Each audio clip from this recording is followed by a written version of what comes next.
This week on the Droids You're Looking For, a Star Wars podcast, we talk about the rumors for the rise of Skywalker, get into some Star Wars comics news, and of course talk about the Phantom Menace, the oral history that you can find on StarWars.com, and Galaxy's Edge is finally opening at Disneyland.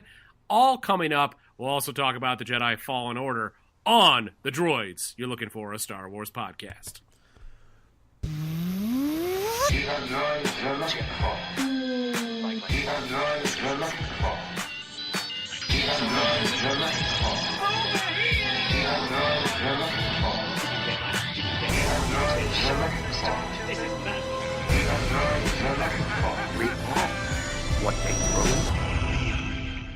Welcome back to the Droids You're Looking For, a Star Wars podcast. Alongside Ryan and Sam, I am Mike. Sadly, without Chris, he is off on a date at Dex's Diner. You knew this was a place that he had to have a very special moment in his life. Dex is always going to take care of Chris. I'm pretty sure he's having a good night, guys.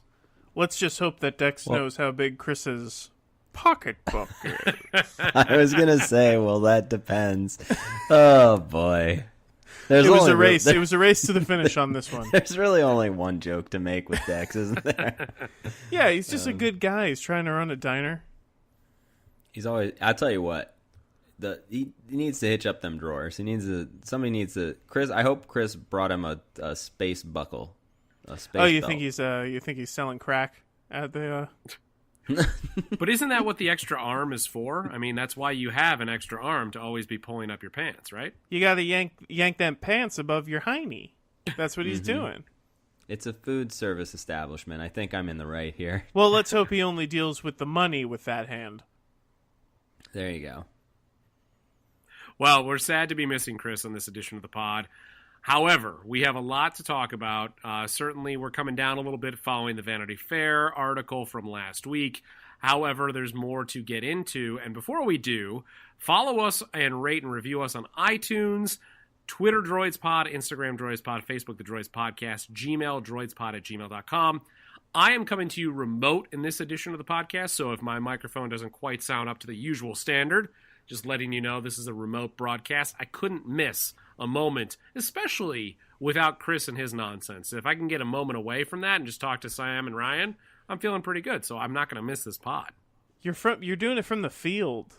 There's a lot of gravitational interference, so the sound quality is, not up to our standard, but... we're using some old comms. We're using some old rebel era comms.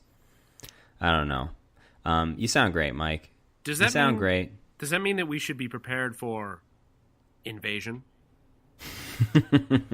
Invasion. What are we referencing right now? Never mind. I think I screwed up the line from Phantom Menace, didn't I? What line are you trying to do? It can only mean one thing. Is it invasion? What's the line from that? Oh, gosh. We're going to have to... Ryan, you're going to have to... Don't worry, I'm going to clean this up. Hold on. I'm looking it up. Sam was thinking, but I thought we lost him. If there's a communications interruption, it can only mean one thing, invasion, right? Am I making that up? You're not making it up. If I'm right, you leave this all in. No, you're 1,000%. It's that medieval bearded man. Yeah, exactly. Communications disruption can mean only one thing: invasion. Thank you. This all is left on deaf ears, as I thought I referenced it perfectly. On the 20-year anniversary of the Phantom Menace, I made sure to get the Phantom in here early on in the pod, and I'm left hanging. I'm left hanging. I assume I'm not alone in having just watched it this week. Oh no, you're not alone. So I have no excuse. I just wasn't quick on the draw, Mike. It was a great. This is why. You know what? Chris would have got it. Chris would have been right there. You know what? Now that we've gotten onto the topic of the Phantom Menace, and we didn't talk much about the 20-year anniversary in our last podcast, we have other topics to get into, but, real quickly, Ryan, Sam, what does 20 years mean to you of the Phantom Menace? I think it hits home for me, that I'm at an age now where 20 years is a real number. like 20 years is a time, like I can have 20 years of memory, which I guess that sounds silly, but like I guess I'm old enough now that it's like I was a fully functioning like little person when that movie came out, and I remember it vividly, and so it's crazy. Like 20 years always seems like, oh, that's forever ago, but it doesn't feel that way anymore. And I think like the movie, I mean, I've said it, a number of times on the pod. It's my favorite prequel. I think it still holds all the magic. I think I still associate it with the feelings I had the first time I saw it. It's the one I rewatched the most. It's got my boy Qui-Gon in it. So yeah, I think it holds up. I don't know. Did I know, Mike, you said you rewatched it. Ryan, did you, or?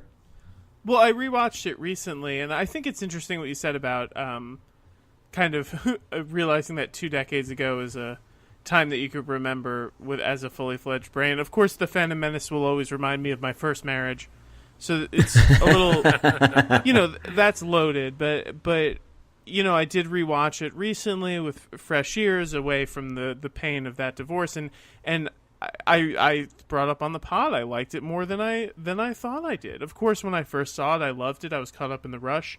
I loved the pod race, but never really revisited that much. And it climbed in my rankings. I think it's tremendous. I think it's only aged better with time. People have come to really appreciate the movie, as they will with the subsequent prequels as time goes on. I mean, I do think that's true. I think the prequels, I think Phantom Menace in particular, and the prequels as a whole, are like having the pendulum is swinging back the other way. I mean, I wonder. It seems like the two episodes 1 and 2 are frequently the ones that are sort of in competition for the sort of bottom spot on many people's Star Wars lists. Not everybody's, obviously, and to be at the bottom of the Star Wars list is still to be well above many other movies. We love all the movies here, obviously, but I don't know. I'll be curious to see how Attack of the Clones ages for me. It's not one that I see improving much beyond what it has through my relationship to the pod. I don't know how much better that one's going to get for me, but who knows? The Phantom Menace has always been, I think, something I've enjoyed and been like special for me. But Mike, what about you? It's interesting. I think, Ryan, you said a couple of things that stood out to me with the way that it's aged with what we think of blockbuster cinema right now.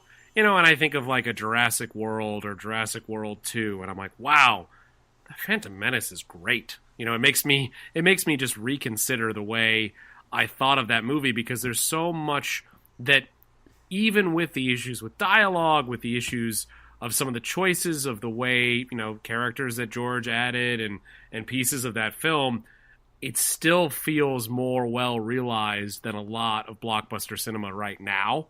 And so with time, I think I look back on it more fondly.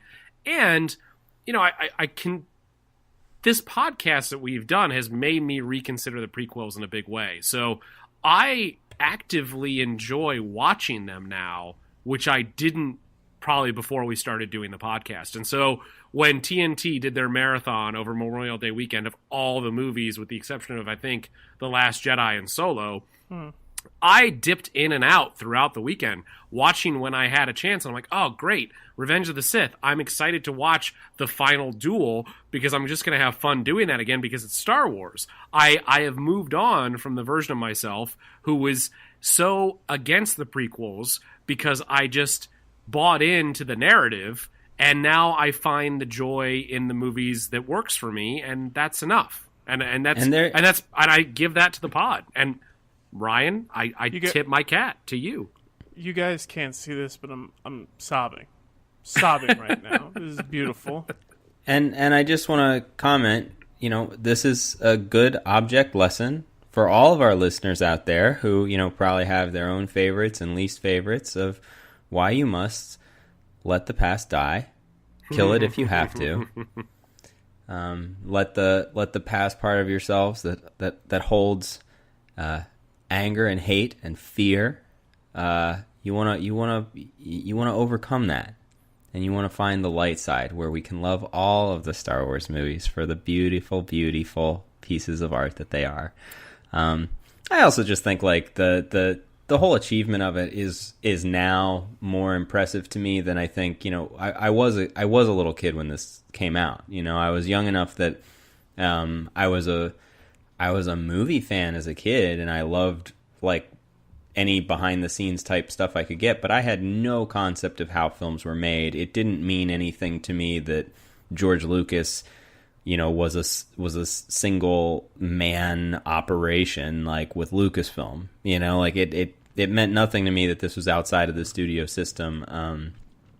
And now it's just all the more impressive. I mean, we're all people who, like, as hosts of this pod, like we all to varying degrees like make our own art. And I think if you're someone out there who makes anything, if you make art of any kind, it's not an easy thing. If you want, when you're striving to make something good, it can be very fun and very rewarding, but that's not to say that it's necessarily easy. And certainly something like, so when you look at the scale of what he achieved and all of the ground broken for these films, it's like they are certainly just like worthy pieces of cinema history. And I'll just say, like, this was we mentioned it, Mike, you mentioned it in the preamble, but there's this, it's, I don't know exactly how much I've only gotten about halfway through it, but there's this oral history, sort of culled from a lot of interviews, on StarWars.com with George Lucas and Ben Burt and Doug Chang and like all these guys who were people who made the Phantom Menace, and they're just Sam, sharing. Did they leave out Mr. McCallum? Why was he not included? Oh, he might be in there. I didn't. That I was joking that he wasn't included for a reason. Rick McCallum got himself included. Don't you worry. But just it's this it's effectively sort of oral history where they go through, and there's I don't know if there's anything totally new, but seeing it all in one place and just hearing people remember, a lot of these people, some people were, a lot of them were from, had been with George since 77, and a lot of them were new and like young people in their field and their careers. So it's an exciting, really fun read. That's at StarWars.com. And yeah, there's a great quote from George Lucas where he talks about the prequels, and it's been, this quote is something that I've seen in various versions before, but he says that the films were designed for 12-year-olds. I said that right from the very, very beginning, and the very first interviews I did for A New Hope. It's that they were just so popular with everybody that everybody forgot that. So then when I came back to do Phantom Menace, it was 20 years later. So if you were 10 when you saw A New Hope, you'd be 30 when you saw Phantom Menace. So you weren't a kid anymore. And I think you were kind of embarrassed, and what you thought was really fantastic movie for a 12-year-old wasn't that great for a grown-up. I think that's the main cause of the fall of episodes 1, 2, and 3. Believe me, it took a beating. So it's like, it's very, I think, direct and frank and like honest about like the reception from fans of those movies. And I think it is true, like, as we're like, entering those years like of seeing nostalgic things come back a lot, and then kind of wondering if and why it's not working as well. I mean, the loudest voices following the Phantom Menace were going to be the older voices. They were not going to be the kids. I mean, kids out there enjoy the films. There's also, I think that StarWars.com and a lot of different outlets had retrospectives on the Phantom Menace that talked to people who were of, the age of 12 or even younger when they first experienced the movie. And it holds a whole different perspective for kids who watched it at that age versus anybody who had grown up with the original trilogy, having a very different point of view on the movie. So, I mean, the quote, I love that quote because it's a reminder. It's George always says this. I feel like anytime he's interviewed, he talks about making a movie for 12-year-olds, and that is lost on me, on a lot of people throughout watching these movies. And if you go back and think about them differently and see it through those eyes, it makes a lot of sense.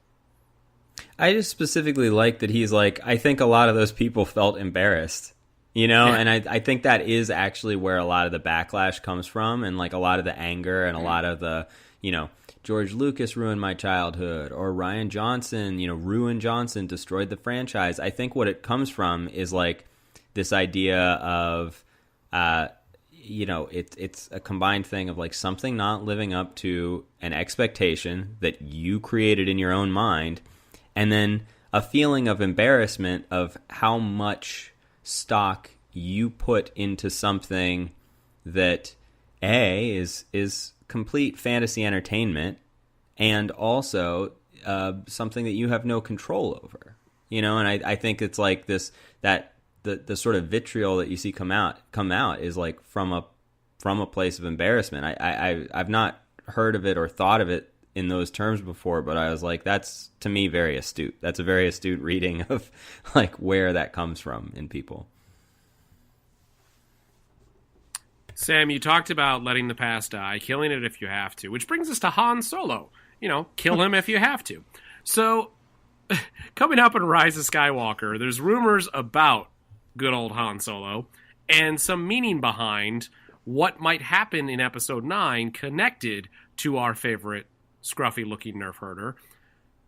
We lost him in Episode 7, but the current rumor that is, I believe, out there in many different publications is that Han is actually Rey's father, out of wedlock, without Leia being the mother, and that means that, Leia this is part of the reason why they were estranged. Ben knew about this affair, and he left to go join Luke because he didn't want to be around his parents any longer. It adds up, I guess. I just wouldn't want to see that be the story of the movie in Episode 9. I think one of the best sort of comments about why it would maybe feel so cheap at this point specifically is like, Han Solo is one of the greatest characters in all of cinema, and you got Harrison Ford back for The Force Awakens and gave him in some form the sort of heroic death for Han Solo that he always said to George that the character should have, and so the idea of like when the character's not alive and presumably the actor's not even going to be in the film and on screen to like rewrite his history, and to sort of sully the relationship that he had with Leia, that's like, for all its ups and downs, is like still held as like a great the great Star Wars romance. It's like that just feels like the wrong way to treat the character. Yeah. Not to mention the way it treats Rey's character and The Last Jedi. So yeah, I'm not sure I buy it. It's like it's interesting, but it's also like borrowing from like a lot of tropes that we've seen in fantasy and sci-fi recently. Or not even just fantasy and sci-fi. Just that I just feel like that's like adding too complex of a relationship. Not for Star Wars, there can be complex relationships, but it's just like, it's really, like Sam said, it's kind of really like forcing you to reevaluate people who are gone at this point, and I just don't feel like that's the way they would go with it. My first reaction was like, you think about then what The Force Awakens is. It's not Han seeking out the daughter he never knew. It's Han happening upon the daughter he never knew, and it seems like, wow, what a circumstance that benefited him to finally spend some time with his daughter that was of no agency of himself, which seems kind of really weird. I'll agree with Ryan. I guess, we are by even giving this voice, perhaps giving it more credence than I think any of us feel it deserves. I think this feels like a pretty big swing from a pretty broad rumor that I don't put a lot of stock in.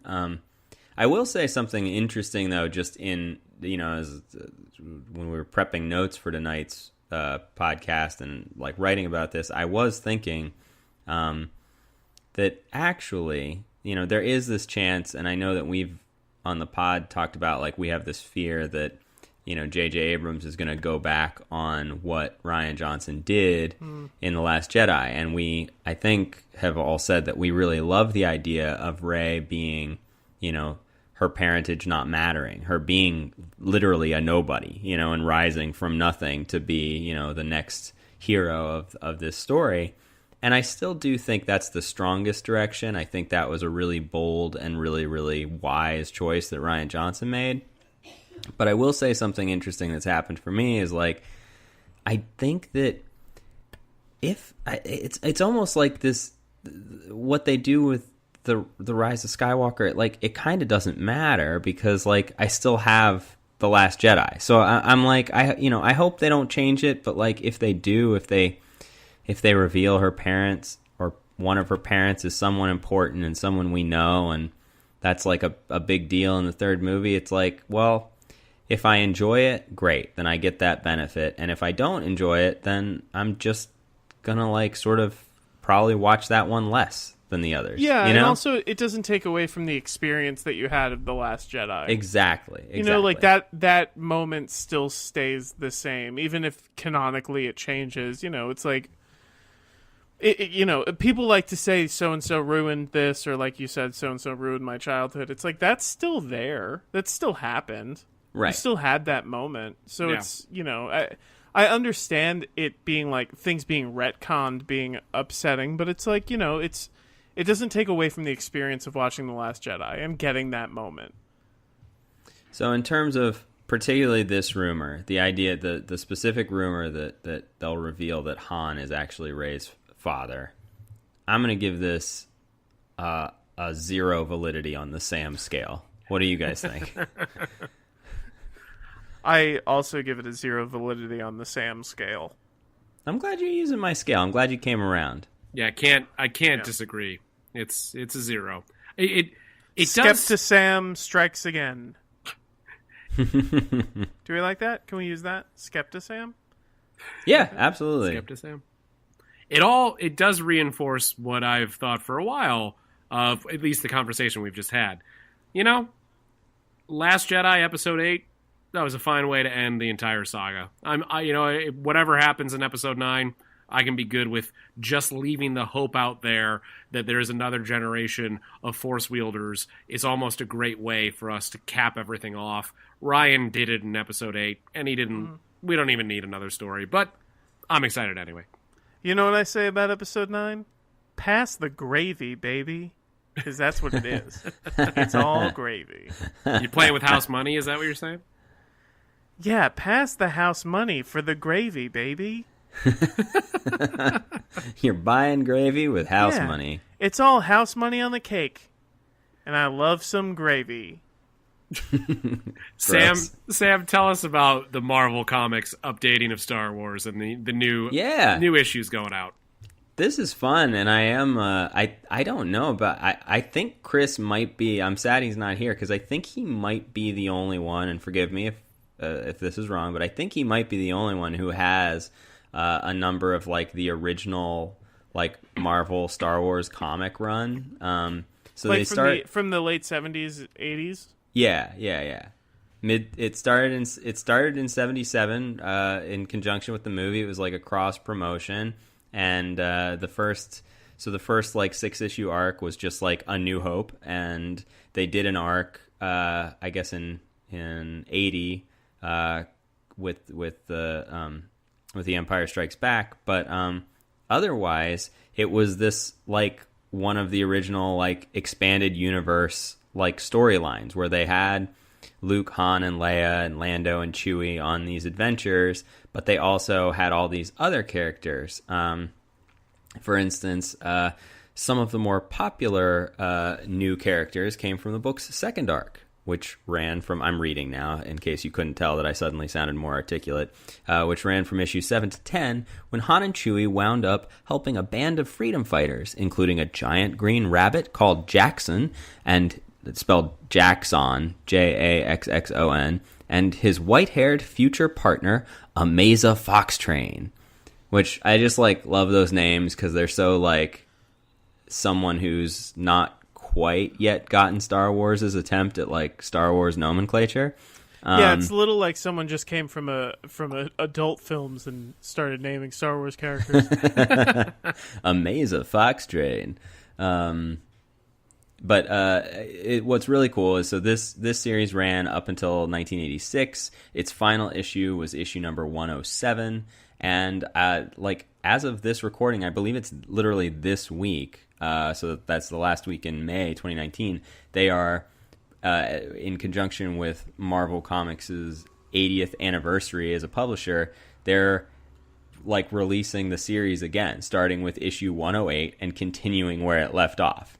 I think this is so cool. Which is incredible. I fully plan to, at the very least, buy like the first few issues and give it a read, and then also do like some internet digging to like just look up like, okay, so what was going on in the 70s and 80s with like, what were kids reading when they were waiting for the movies to come out? And just like the fact that it's like Good Guy Marvel has a cool idea, you know, and like bringing this back. It's very charming. It's a very charming idea. It's very charming. It's like those characters. Is this the longest? This must be the longest that like a ongoing series has been like renewed at, right? Like after like the longest hiatus. Hiatus, yeah. I where they pick up and don't do a reboot. It's got to be in there. I mean, I don't know what that record would be, and I don't know what like lesser known characters have come and gone. Like that's kind of beyond my expertise. But I mean, it's 2019 going back to 86. That's the three. Like that's what 23 years, 33 years.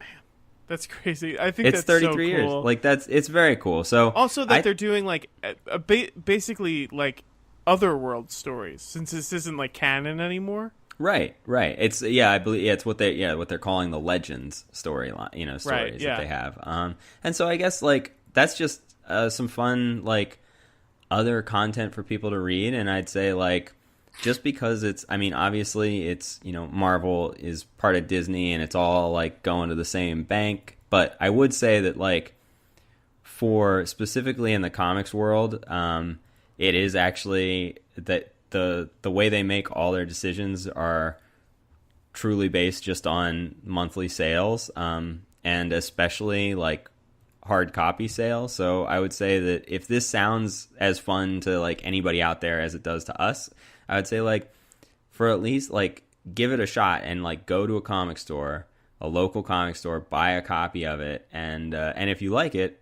keep buying it that way, because that signals to them to like keep publishing it. But you know, at the very least, like sort of show a little love for the idea, because I think it's really cool. Sam, it's so interesting you bring up Jackson as a character. I don't know what I was watching in the last few weeks, but someone said that their first introduction to Star Wars was these original Marvel comics. So when they went to see, I think, The Empire Strikes Back, they were baffled because they did not see Jackson in the movie. They were only set on Jackson as their favorite character, and who, again, very disappointed to not is have him a in giant green space rabbit. And that was what Star Wars meant to them. Which, by the way, not the only giant green space rabbit in pop culture. I don't know if you guys... I mean, this is just a tangent. This is only for me.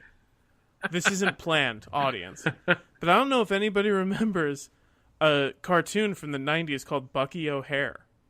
Oh. That's about a giant green space rabbit and his crew of other space critters, and a young man with big glasses named Billy DeWitt. And this meant a lot to young Ryan. This also will mean a lot to old Ryan. I can attest to remembering Bucky O'Hare purely like iconographically. Like I can picture sure the way he's drawn, but beyond that, He was never. I never read any of it, so I take your word. Yeah, and tip my cat to you, Ryan. I'm in the same boat as you are, Sam, with the exception of the name is what rings the bell to me, nothing else. Like, I'm just like, I've heard of that. It might be in the back annals of my brain from having watched it at a young age, but I don't remember anything more than that. So I will. If I may, sorry. Also for the I in my quick research that I just did, Bucky O'Hare I didn't know was based on a comic book. I just knew the animated series. Sam, this will probably mean something to you. He was co-created by Neil Adams. That's crazy, isn't it? That's awesome. So for anyone Neil out Adams, there, Neil Adams famously, is one of the iconic Batman artists. Yeah, him and Denny O'Neil did a lot of iconic storylines.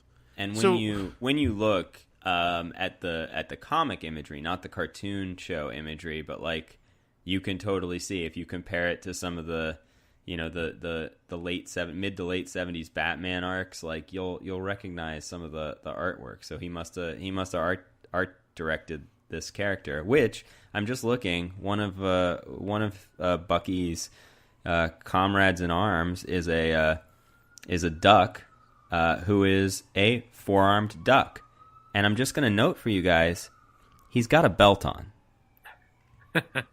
Wow! Welcome to the Bucky-O cast, the Bucky-O podcast, where we talk about all things Bucky O'Hare. Look forward to Bucky O'Hare being in Jedi Fallen Order. I imagine that he's gotten a spot in the game. Oh, they just announced that they'll be doing a big gameplay reveal at E3. Well, and exactly, nice segue for it. So excited to see more at E3 in a couple of weeks. Yeah. I think we all were kind of lukewarm following the trailer for Jedi Fallen Order. Sure. Maybe this can change our perspective, get us a little bit more excited. I still am very happy about the idea of a game that is pretty much centered around a single story rather than it being about the multiplayer options. So that still gives me heart for it. Yeah. But I don't know that we'll get a great story or a great game. We'll see. It's interesting. I'm not a huge... EA obviously has had a bumpy road. Sorry, I'll dive into this a little bit because it's kind of my area now. EA has had a bumpy road in terms of Star Wars properties. The Battlefront 2 launch was successful yet disastrous from a PR standpoint because of the loot boxes thing. And I don't know if anybody saw the Jedi Fallen Order kind of like presentation they did a few months back when they showed the trailer that you mentioned, Mike. And they were so adamant about mentioning that there won't be loot boxes, and everybody went crazy and so happy about it, which is like a strange way to react to them being like, we're not going to screw you over as consumers again. It's just like a strange thing. It's promising because so much money is behind this, so the production values will be high. Whether it's the Star Wars game that people may want, that's really dependent on people's style. I think it'll be a kind of a straightforward action game.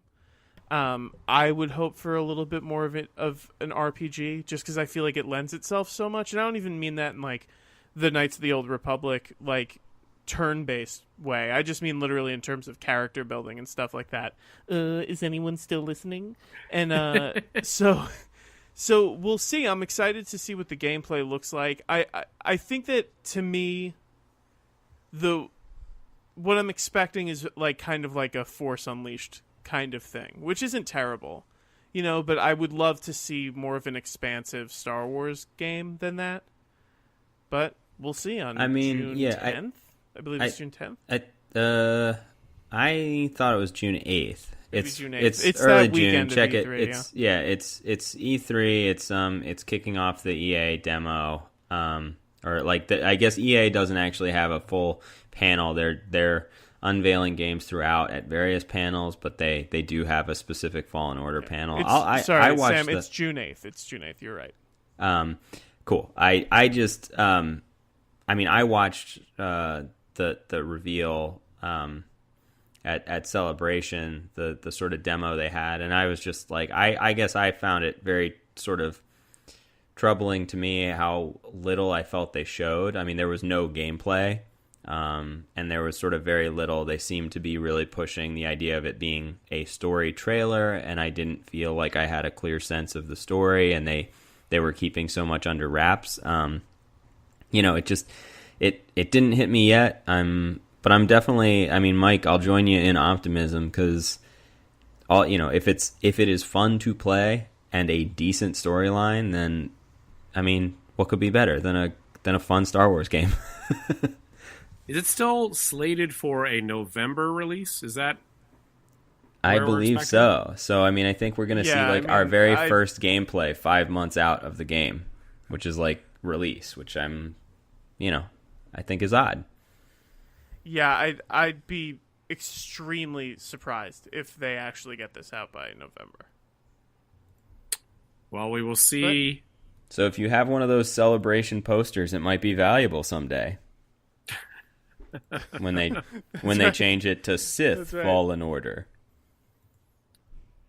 Well, we've reached the last topic of this podcast, and it is a topic near and dear to my heart. I am sad to have not been invited to the press tour of Galaxy's Edge at Disneyland. We've given such great reviews to all the Star Wars movies, and no one invited us, and I don't understand. I don't understand. As we sit here... Droid's pod cannot be bought, just to be clear. I don't know. I'm open to it. I'm open to being bought. Oh, yeah. I mean, give us a number, though. Don't let... To quote Miss Piggy in the Muppets, the original Muppets movie, Kermit, I wouldn't trade our time for anything, would you? And he says, make me an offer.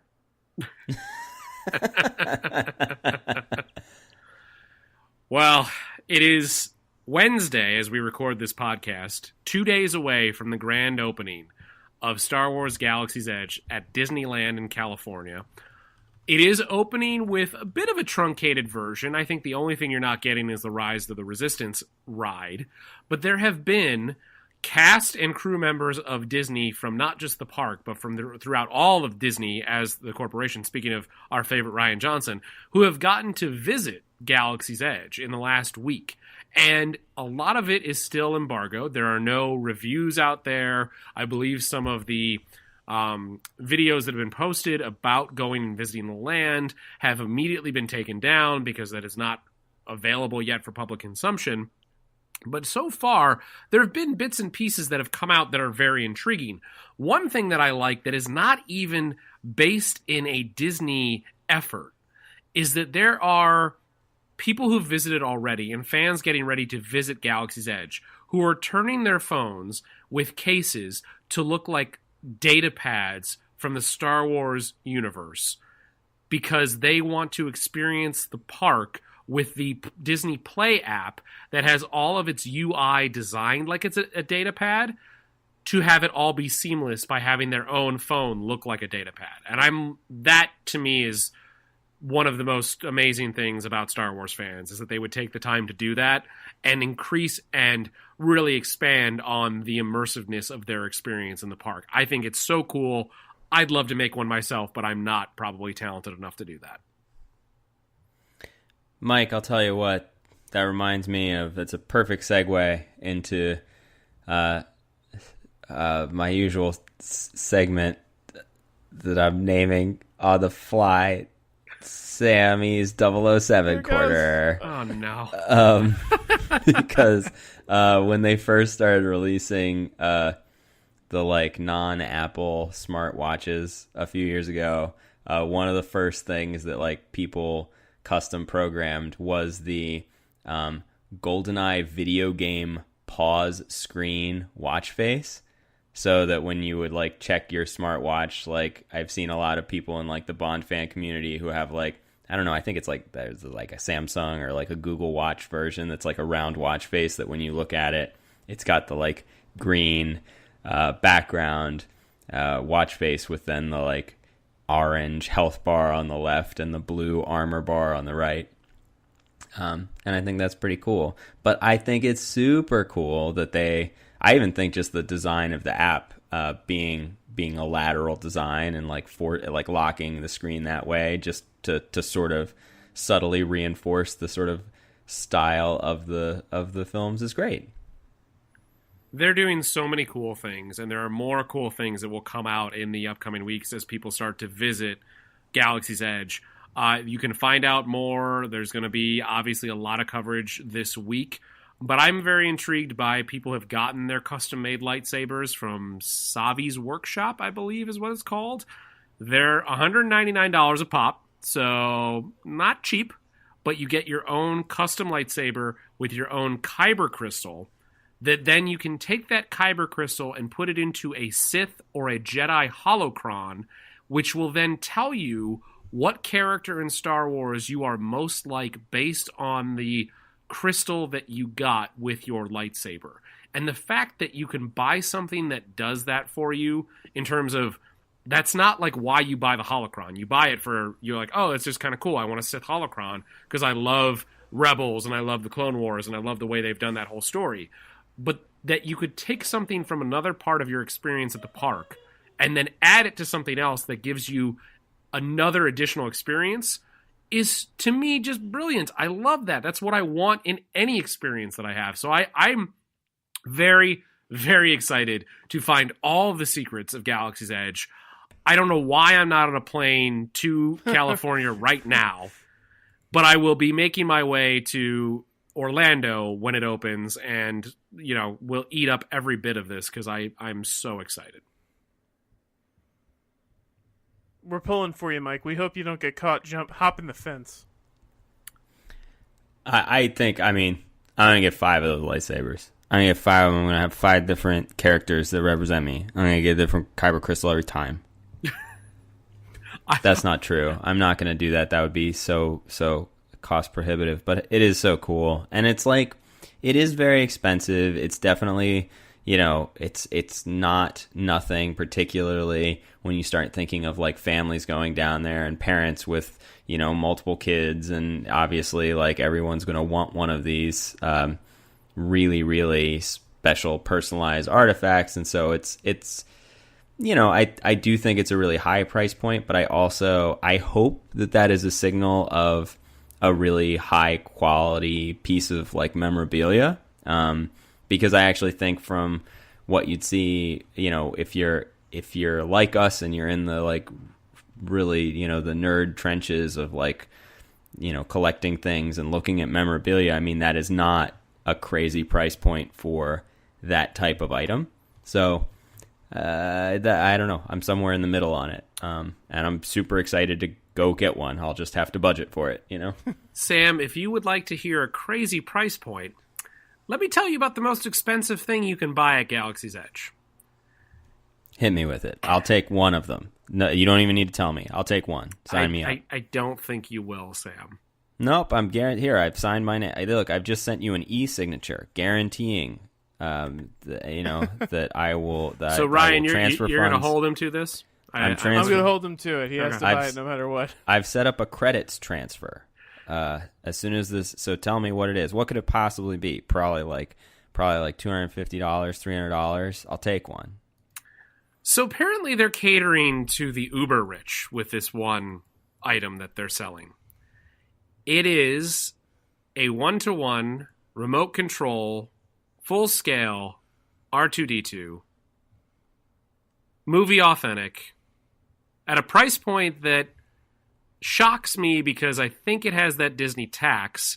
But also, it's not, you could pay a maker to build this R2 unit for you, and I would imagine it would still be very expensive. But it wouldn't be licensed. It would not be official. It wouldn't be official. Also, good use of the proper term for manufacturer of droids, maker. Exactly. Well, I think that's what they've got it out there now enough where they're talking about the droid makers out there. So Thank the maker. $25,000 is what you've committed to, Sam. Please send us a check for $25,000 for your very own functioning, fully operational R2-D2. Rachel, we're ruined. We're ruined. This should be something that really brings you together as a couple. I hope that, look, I want to say that I hope that for the right listener out there who's hearing this on the pod, I wish the best for you. I hope that is I hope that you're in that position. And if you are I in hope that position, some generous listener is in that position. Yes. Well, Ryan, you're blowing up my spot here because Go ahead. that person should reach out to us and make us an offer on buying out the Droids Pod, which, remember, cannot be bought. But, get in touch with us. Look, there's going to be a lot of people who get overserved in Oga's Cantina and make purchases they cannot back up. I can imagine myself being one of them. I think Chris already is one of them.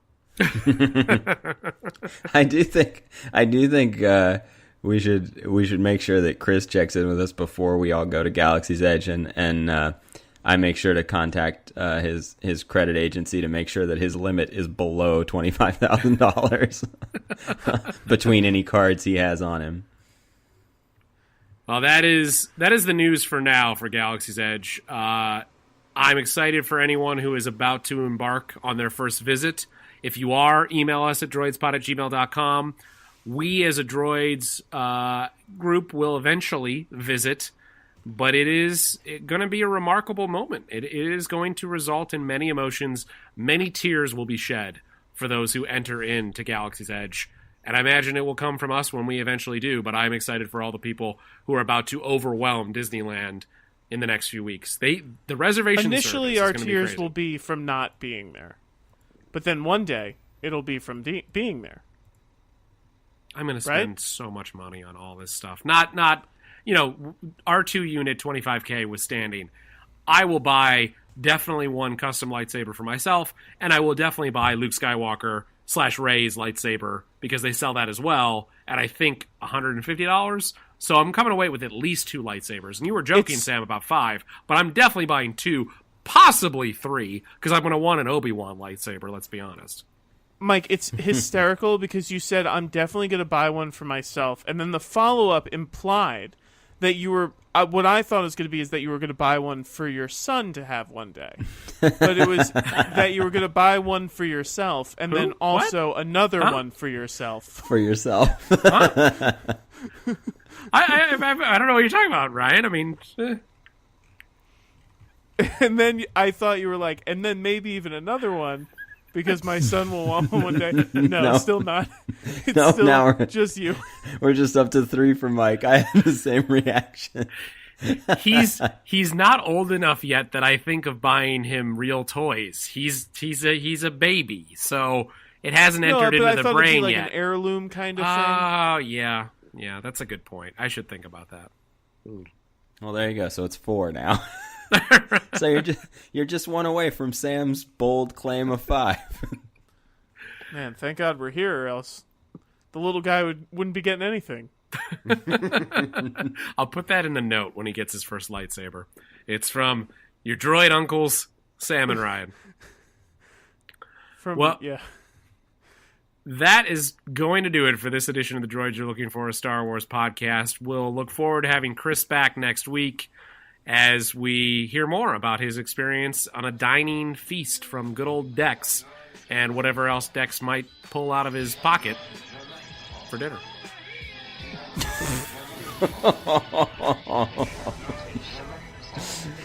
Be right with you, hon.